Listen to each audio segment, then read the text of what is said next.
Хүмүүс зээлсэн мөнгө өгөхгүй тохиолдолд яах вэ? Гэхдээ яах вэ гэдэг нь залсан гэж үзэх юм бол тэгэл эрүүгийн журмаа цагдаад өгнө иргэнэ гэж үзэх юм бол шүүхэд нэхэмжлээ гаргана тэгэл аавна шүү дээ. Энэ шүүхэн шийдвэр биелж гин үү? Биелэгдэн шүү дээ.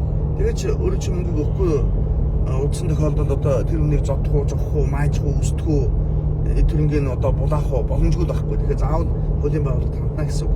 Нөгөө талаараа эрүүгийн иргэний журмаар шүүхэн шийдвэр гарсны дараа нөгөө шийдвэр үүсгэл ажиллагаа явагддаг байхгүй. Тийм учраас аль болохоор богино хугацаанд мөнгө авахын тулд хуулийн байгууллагад хандах нь чухал шүү дээ. Тэгжээж нөгөө эдгүнгийн нөгөө хураах, бүтэмжлэх, нэгжих, баримтлах, дуудлага, худалдаа явуулах, за тэгээд нуугдмал эдгүнгийг олох их хэмжээний ажил чинь заавал шүүхэн шийдвэрийн дараа явагддаг байхгүй.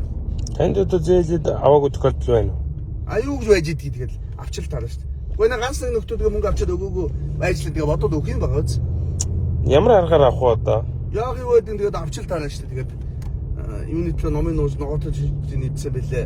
Юуны төлөө цэрэг цагдаа тагнуулд ажиллаж байсан бэлээ. Тэгээд одоо юуны төлөө мөгөөдчихлээ авчил таарна шүү дээ. Ойлгомжтой бас.